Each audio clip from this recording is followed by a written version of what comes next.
This is a moisture meter for testing the wood or soil or any other concrete. It tells you the reading in percentage. This is a power on off switch. Here we have the battery. Here it is inside 9-volt battery is provided, and these are the electrodes.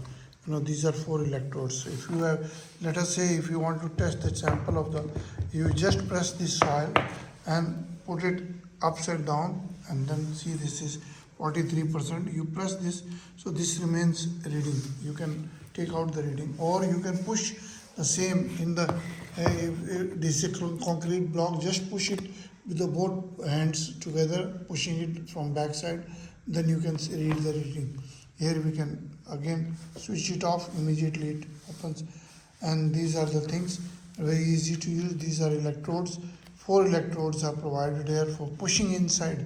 It can be used for concrete or wood or any other material which is you can read directly the percentage in moisture.